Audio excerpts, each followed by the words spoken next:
When I was younger, in high school, I had really bad concentration problems. I used to forget things from my keys to my wallet, all the way down to like where I would put things before I'd get up in the morning, my books, just a whole bunch of random things. And I never thought anything about it. It wasn't anything that important to me. I mean, I'm a kid. I had more things in my mind, like girls and cars, and having a good time. But as I kept going through high school, mainly my junior and senior year in high school, I learned that my issue kept getting worse and worse over time, to the point where I was actually physically hurting myself trying to remember things and how to do them. And it was about my senior year that my parents started taking notice of this. And they took me to my family physician, and I got to meet her, and she told me that I have a case of depression. And I did not believe it. I was not a depressed kid growing up. I never was sad. I mean, yeah, I couldn't remember things here and there, but I was never sad. I was always out doing something, playing baseball, exercising, having a good time. So I never even attempted to take the medicine. I mean, it didn't bother me at all. But the truth is, depression isn't just a mental illness of sadness. It's more than that. And through my time when I was younger, from junior year till now, I've been researching depression for years, trying to figure out how to fix it and how to mentally take care of it and how to keep myself in shape so it doesn't affect me in the long run, because I don't want to take medication forever. But through all that extensive research, I have found so many different interesting qualities about it that I just really wish to show it to you, and I think you need to know this in order to understand it if you have a friend or family, and help them through that time as well. But to start off, our main ideas of this speech is: what is depression? How does depression affect the brain? And ways to manage that depression. Depression is defined by WebMD as a major depressive clinical depression or major depressive disorder is a medical illness that causes a constant feeling of sadness and lack of interest. Depression affects how the person feels, behaves, and thinks. Statistically speaking, the U.S. population as of 2014 was 319,510,848 people in the United States alone. And a total of 18% is said to be clinically or mentally depressed. But that's just the United States, and the total number of just the United States is 58 million people. That is a lot of people to be depressed. And there are different types of depression as well,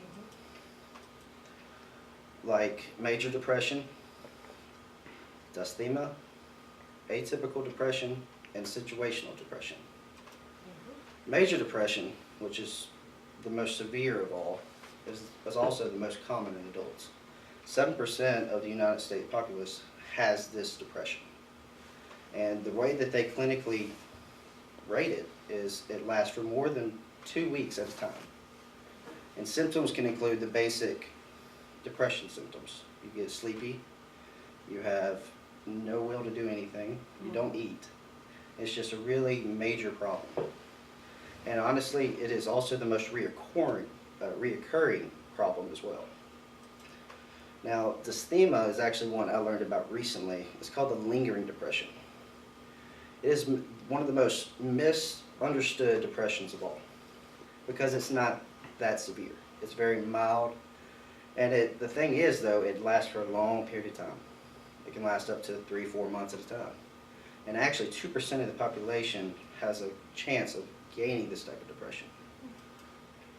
Atypical depression, or the heavy depression, it can be really misleading because it says atypical, but honestly is the most misdiagnosed of all the depressions. Its symptoms are not as severe as major depression, but also you have the sleepiness and the grogginess, but over time you're able to cope with it, and just it's still there, but you're still able to continue on doing what you need to do. Situational depression, or like I like to call it, the drop-kick depression, is an extreme stress or life-changing event, such as a death. Females, it would be a pregnancy at the very beginning because you're not used to it and it's something new for you to go through.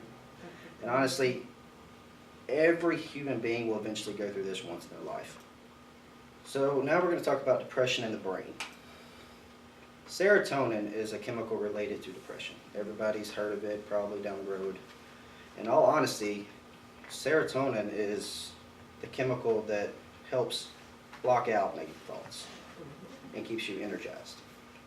But in reality, recent studies have showed that serotonin is not just the main cause of depression. There's multitudes of chemicals that affect the brain.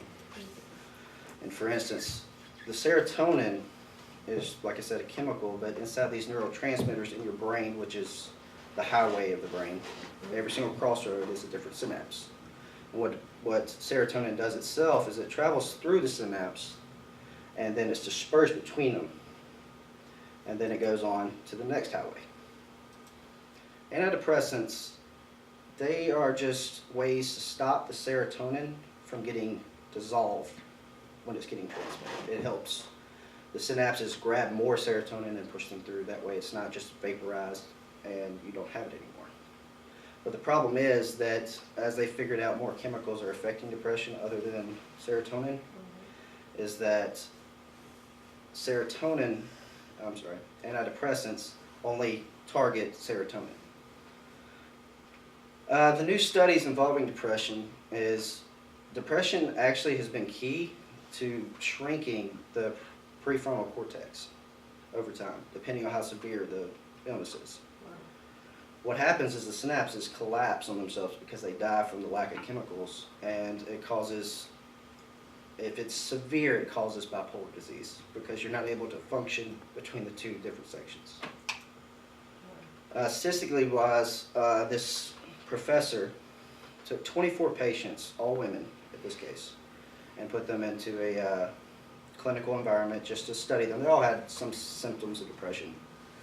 And the average shrinkage of the brain, of the hippocampus, was 9 to 13% in each woman.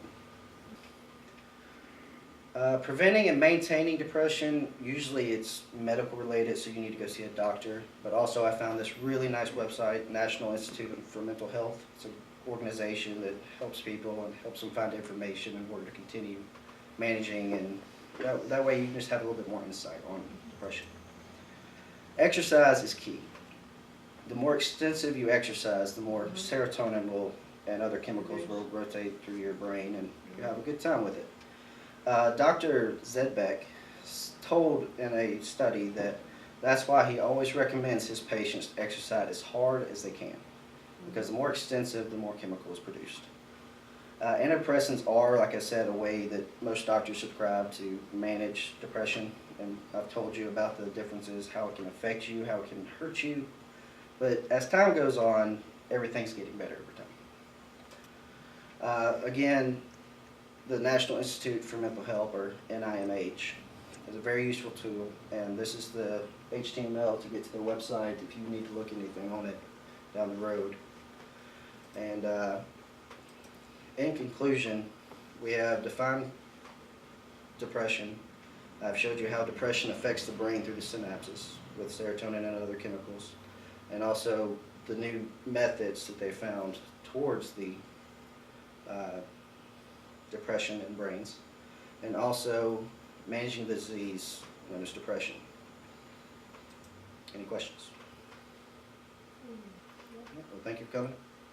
And yes, Yay, Tyler!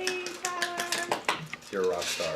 You may want to edit in